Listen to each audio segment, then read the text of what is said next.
Now, a very, very good morning to you. Yes, it is May Day. It is a new month, and I'm saying happy new month to you. Yes, and happy Workers' Day to you. Oh, ye hard-working human being, and oh, ye hard-working human being of Nigeria. Yes, and of course, this is also a wonderful day to talk about sports. No matter what happens, no matter the day, the month, the time, it is always a sporting activity going on. There's always something going on in the sporting world, and that is what we are bringing to you today. Yes, I am your host, Uchenna Diana Onubogu. And now let's kick the ball rolling. Let's tell you what is going on right now in the Nigerian Premier Football League. And of course, what is happening beyond Nigeria, in Africa, and of course, around the world and across the globe. Now, let us tell you that, first of all, talking about Remo Stars winning the league. Now, we have a Super Eagles star, none other than Victor Osimhen, who has actually gifted the sum of 10 million naira to Remo Stars FC for winning the league this year, the 2024-2025 season. Yes, Victor Osimhen actually did, on a call with the coach talking about Daniel Ogumodede, he actually gave the sum of 10 million naira. Now, 5 million to the tactical team who are responsible for the tactics, the development, and of course, drawing the plans that helped Remo Stars to take the league this year, and 5 million naira to the players as well. Now, this is the sum of 10 million as a gift from Victor Osimhen as a way of encouraging other footballers to try hard, and of course also encouraging the Remo Stars players who are now going to be representing Nigeria in the CAF Champions League that will be coming up later on. Yes, after the draw will be complete, and of course after the season is over, it will be clear that Remo Stars, alongside whoever that joins them in that top 4 spot, will be joining Remo Stars to represent Nigeria in the CAF Champions League and the CAF Confederations League. Now, this is in addition to the overall 200 million naira, yes, 200 million naira that Remo Stars have now won as the MPFL title holders. They are the champions of 2024-2025, and Victor Osimhen has said and sent also his heartfelt congratulations to Remo Stars. Well, this is huge and this is big. We hope it goes a long way in their fight for the CAF Champions League this time around, that they will be going there for the first time in their history.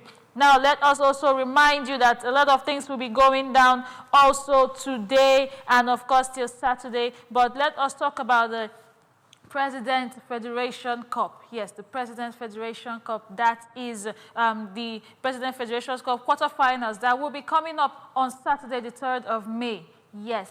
That is the fixtures we have today. Now, for the fixtures, we have Abakaliki FC representing Ebonyi State. They will be facing Nasarawa United. And we have Wiki Tourist of Bauchi. They will be facing none other than Ikorodu City. Yes, and that is how the match will be going on. It will actually take place by 4 p.m. All matches for the male side will be taking place by 4 p.m. Yes, we also have Akwa United representing Akwa Ibom. They will be facing Kwara State United, and that match will be taking place in the Enugu Stadium. That will be happening in the Nnamdi Azikiwe Stadium, Enugu. And of course, we have in Benin City, talking about the Samuel Obemudia Stadium. They will be hosting the match between the Abakaliki FC and Nasarawa FC as well. Now, Plateau United, they will be facing Rangers in Area 3, Abuja. That is where the match will be going on by 4 p.m. Yes, all matches in the men's quarterfinals of the President's Federation Cup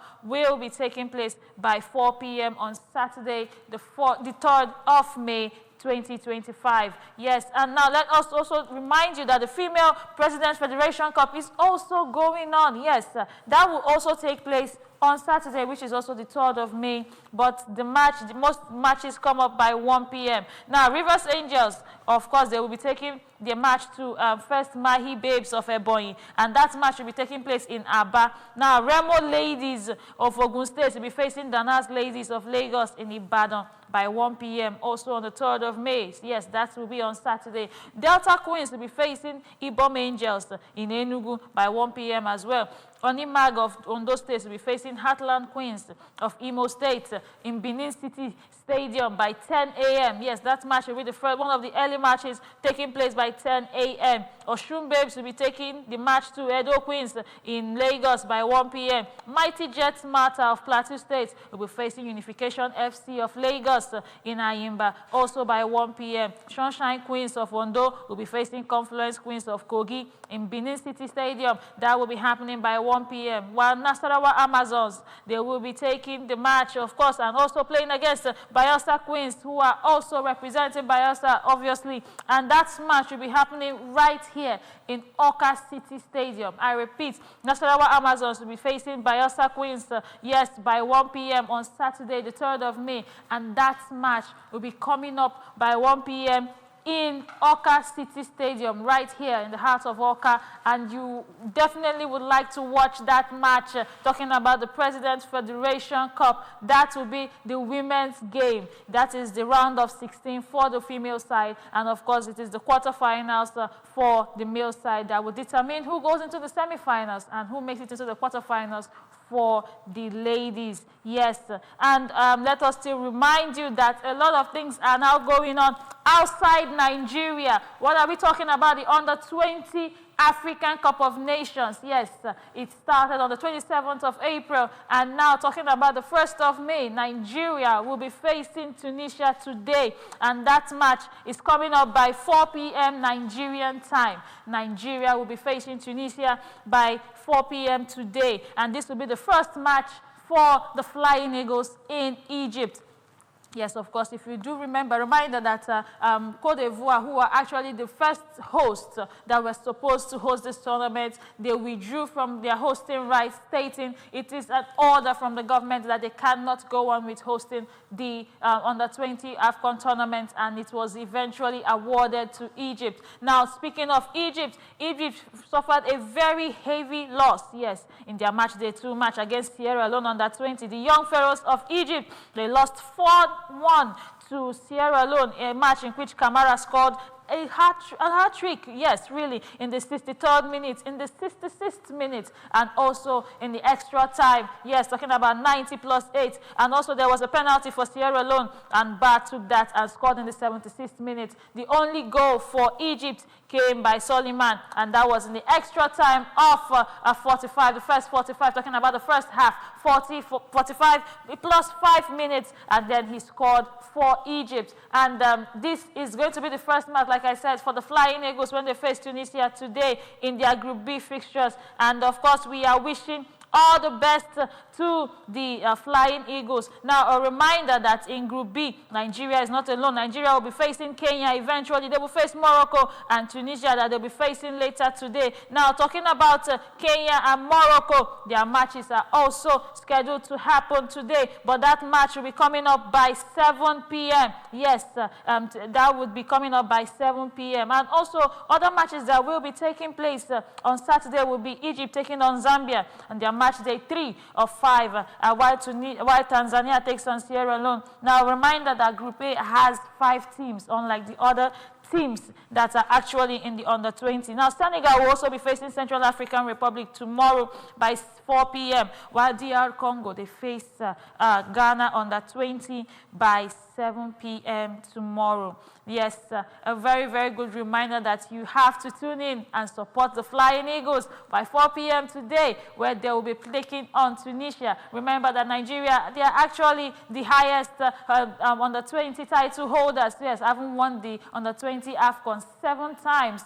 They are the best so far, and we are hoping to retain that title and also make Nigeria and Africa proud eventually as the game and the tournament goes on. Now, leaving the shores of Africa, let us give you a rundown of what happened yesterday in the Champions League. It was Barcelona taking on Inter Milan. What a match it was. If you missed that match, you actually did miss a lot. Yes, but of course, we are bringing it to you right now. And it's also a reminder that this is the first leg. This is just the first leg. And it ended in a 3-3 draw between Barcelona and Inter Milan. What went wrong and what happened? happened. It is Camp Nou, but of course, a lot went down. Now, of course, the first goal of the match came from Thuram in the first minute. Yes, 60 seconds, and it's already the first goal for Inter Milan by Thuram. And of course, the second goal came from Dumfries in the 21st minute, but it was not enough to hold on, because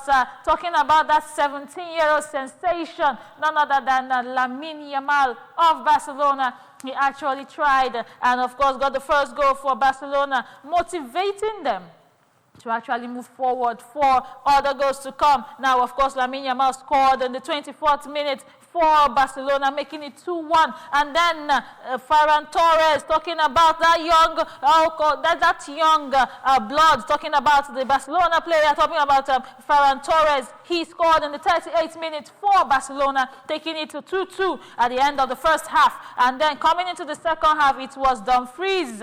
Dumfries again scoring a second goal. He got 2 goals and an assist in this match. Yes, talking about Denzel Dumfries alone, only you doing a lot, and he scored in the 63rd minute. Less than 2 minutes later, Rafinha gave a very long, powerful shot, but of course he hit, it came as a rebound from Ian Sommer, who is the goalkeeper of Inter Milan, and it was registered as an own goal for Barcelona, and that made it 3-3 by the end of the full half, for the full time, I beg your pardon, and that made it 3-3. And now this is the aggregate that Barcelona will be taking to Italy to face Inter Milan in the San Siro. We don't know what will happen already, because this is the first time, this is the first leg, and it's just 3-3. What will happen when the second leg comes in Italy? It is up to Inter Milan to determine the outcome of this match. We already know that PSG, they're already having a 1-goal aggregate going into the second leg facing Arsenal, and this time around Arsenal will be taking it home,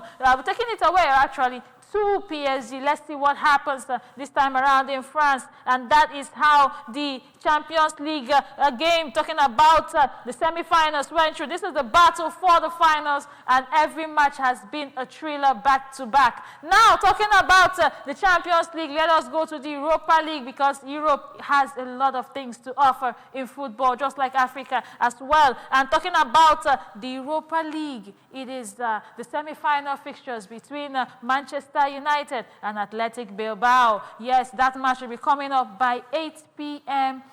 today. Yes, the 1st of May. May already bringing a lot of things in the sporting world, and it is Atletico Bilbao taking the match to Manchester United. They will be playing at home. They are hosts for tonight, while Tottenham, they will be facing Bodo Glimt. Now, it is also good news for Manchester United fans to note that Amad Diallo is back in training. Full training now. Yes, he is back from his injury, and it has been announced that he might feature for tonight's match against Atletico Bilbao. But we are yet to see what will happen in that game. I'm sure many Manchester United fans are still hoping that he will be in the match, probably as the biggest chance to actually win this game, knowing what happened against Lyon the last time. Now, are you hoping for another entertaining match like that, or are you willing to just go straight through and win it as it goes before the second leg? Now, of course, Tottenham, they are also going to be playing Bodo Glimt in the semi-finals. And of course, even though Ange Postecoglou, talking about the coach of Tottenham, has been facing heavy criticism concerning his team, knowing that Tottenham, they have actually lost 19 Premier League games so far. And it's possible they might lose the remaining. No one knows yet, but they are in a very, very, very tight spot. But Maddison, talking about the captain of Tottenham, has said he is 100% behind Ange Postecoglou, saying no matter the criticism, they are together, and they are hoping to get a win today at home against Bodo Glimt before the revax fixture will be taking place on the 8th of May. Now, that is what will be happening today. The match will be taking place by 8 p.m. Nigerian time. 8 p.m. Nigerian time. That is when the match will be taking place for the Europa League. Now, I'm still talking about Europe. It is worthy to note that Chelsea women's team, now in the WSL, that is the Women's Super League, right there in England. Chelsea have won their 6th consecutive title. Yes, you heard me right, their 6th consecutive title. 1, 2, 3, 4, 5, 6. And Chelsea women, they are holding on to it and refusing to let go. I don't know why, but somehow no one can take this from them so far. 6 years in a row, 6 seasons, and Chelsea women have been winning the Premier League title. Now they beat Manchester United female team 1-0, a courtesy of a header from Lucy Bronze to win the 6th title that they have actually gotten so far. Now this is actually one of the longest running streaks ever in the history of the Women's League. And of course, this is just, this is another loss for Manchester United. And Arsenal lost to Aston Villa. Talking about the women's team. Now, Arsenal women, they lost to Aston Villa 5-2. And that gifted the league to Chelsea women to win for the 6th time. A very big congratulations, because obviously we can see what the male side is doing. Maybe they will draw motivation this time around and actually join the female team to do much better. Now this is Sonia Bompasta's debut season as the coach of Chelsea for the female side, and she has already won a title. And now in her remarks, she actually gave her own thanks to Emma Hayes for all she has done. In her words, she said, "I want to thank Emma Hayes. I am sure she's really happy tonight with our title. She left the club in a great place to build on the legacy. We are in a great place to compete domestically, and we want to make sure we can compete for the Champions League as well." Yes, this is what Sonia Bompasta, talking about the coach of Chelsea, who has won the 6th title for Chelsea and her first in her debut season. Yes, this is what she has to say after they won for the 6th time. Let's see what happens next season. Let's see how it goes down next season for Chelsea and, of course, the other teams in the WSL. Yes, and still talking about what is happening in England. Now we're going to move to the transfer news and the transfer windows. A lot of things are going down currently. And first of all, on the news will be none other than Ancelotti. Yes, there is a lot going on with Ancelotti. And of course, but before we talk about Ancelotti, let's talk about what is going on with Jonathan Tah. This is the new interest for Manchester United. Manchester United have made it known that they have interest in signing Jonathan Tah this window, talking about by the end of the season. He will be one of the transfer interests for the defender of Bayer Leverkusen. Now, Jonathan Tah himself has made it known to Bayer Leverkusen that he will not be staying in the club for the next season. I repeat, Tah has made it clear that he is willing to leave Bayer Leverkusen. So Manchester United are actually one of the leading teams to sign the defender in the next window, talking about the transfer window at the end of the season. But we have to wait to see what goes on, as they are still one of us. Of course, Bayern Munich are also one of the clubs that are very, very much attentive to the Jonathan Tah situation. They are willing to step in and take him also off Manchester United's radar if the deal does not pull through. Now, still talking about Carlo Ancelotti. Now, Brazil are still considering negotiations with Carlo Ancelotti on the verge of collapsing, because none other than Real Madrid and Perez have decided to block this move for Carlo Ancelotti to join the Brazilian Federation. I repeat, the Brazilian Federation has said they said no plans to wait long for Real Madrid and Carlo Ancelotti to clarify exit process. But Real Madrid have made it clear that they will not pay any exit fee to anybody, and Brazil will not wait. So we have to find a common ground for both teams, knowing that Brazil will not wait until the Club World Cup, and Real Madrid have made it clear that they are not willing to pay any exit fee. Well, of course, this is a very, very huge saga for none other than the star in this one.